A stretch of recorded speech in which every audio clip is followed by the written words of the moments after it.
उदालगुरि जिल्ला 34थि बाथौ जे गौथुमनि कनफारेन्स बेजों सोमोन्दो लाखिनानै अरां बियाब बाथौ गौथुमनि सिलभार जुबलि बे सिलभार जुबलिया फैगौ मार्च दाननि 21, 22, 23 सानथामनि हाबाफारि लानानै खुंनो थाम-थिम खालामनाय जादों आरो बिनिनो दिनै गाहाय खुन्थिया गायसननाय हाबाफारि जों आसा खालामदों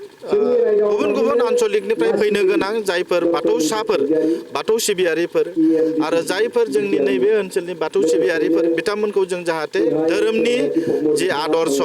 धोरोमनि जि बानि बेखौ जों रायजो राजाफोरनि गेजेराव मोजाङै बिलाइनो हागोन जों आसा खालामदों आरो बाहाय आरज जागोन विश्व शान्तिनि थाखाय सुबुं समाजनि थाखाय बाहाय मोजां आरज जागोन जों नुनो मोनदों जे गोबां बर'नि अनगायैबो बाथौ सिबियारिफोरनि अनगायैबो गुबुन गुबुन सिबियारिफोराबो बेहाय हेफाजाब आरो मदद होनायखौ जों नुनो मोनदों आरो आं दिनै नोंथांमोननि चेनेलनि गेजेरजों आं बेखौनो गुरैयै खावलायनो लुबैयो जे बाथौ सिबियारि नैबे ओनसोलनि जेसेबां दङ बिथांमोना जाहाथे फैगौ 21, 22 आरो 23 मार्च दानाव बयबो लैहोर लैहोर फैयो आं बेखौनो गुरैयै खावलायो। गुबुन हारिनि सुबुंफोराबो अनसायनो हमदों। बियो धोरोमाव गुबुन गुबुन हारिनियाबो धोरोम लानो हायो आरो गुबुन गुबुन माहारिनि सुबुंफोराबो दिनै बर'नि बाथौ बे धोरोमखौ दिनै अनसायदों आं बिथांमोनखौ धन्यबाद होयो बिथांमोनखौ आङो साबायखर होयो।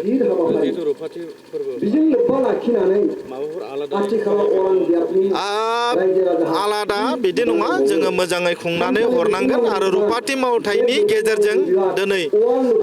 न'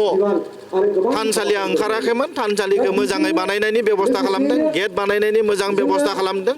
आरो बाथौ सिबियारिफोरखौ मोजाङै धोरोमनि जि आदर्शफोरखौ फोरोंनाय बेनो जोंनि गुदि मन्त्र। उदालगुरि जिल्ला दुलाराय बाथौ गौथुमनि 32थि बोसोरसारि जथुमा आरो अरां बियाब दुलाराय बाथौ गौथुमनि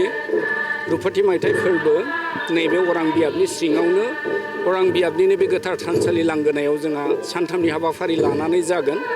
दा बे गिबि सान आरो बिनि उननि खावसे साना अरां बियाबनि हाबाफारि सोलिगोन आरो नैथि साननि गेजेर साननि समनिफ्राय जोंनि उदालगुरि जिल्ला 23 आरो 24 बे 22 आरो 23आव बे हाबाफारिया जोंना सोलिगोन। अक्ट'आ 21, 22, 23 22 आरो 23आव जिल्लानि जाहैबाय मार्च दाननि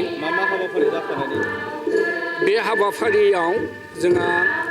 गाहायै जोंहा आर'ज हाबाफारिया थाखाबाय आर'ज हाबाफारिनि गेजेरजों धोरोमनि बोसोन जोंनि धोरोमनि फोसावगिरिफोर गागि जायफोरा धोरोमनि थाखाय जोंनियाव आसारि बायदिसिना बिबान लानानै दं बिथांमोना बोसोन होगोन आरो बेजों लोगोसेनो जोंनियाव उदालगुरि दुलाराय बाथौ गौथुमनि बे बोसोरारि जथुम्मायाव जोंहा गोबां आलासिफोर बाहागो लाफैगोन गाहायै बिटिसिनि चिफ मानगोनां प्रमद बर' सारखौबो जोङो बे जथुम्मायाव हांख्रायदों आरो बिथांजों लोगोसेनो जोङो हांख्रायनो सानदों आसाम आयेन आफादनि बुंथिगिरि मानगोनां बिस्वजित दैमारि बिथांखौबो आरो बेजों लोगोसे जोंनि उदालगुरि दुलाराय बाथौ गौथुमनि आफादगिरि बिथांखौबो बेहाय हांख्रायनो हास्थायदों लोगोसे गाहाय नेहाथारिखौबो बेवहाय हांख्रायनायनि जोङो थि खालामदों। बेजों लोगोसे जोंनि MLA MCLA बायदिसिना बिबानाव थानाय आरो धोरोमनि जोंनि गागि दैदेनगिरि बिथांमोनखौ जों बेवहाय हांख्रायगोन आरो बेवहाय धोरोमारि बिथिङाव जोंहा गुवार आरो गोथौयै सावरायनाय बे हाबाफारिया जागोन।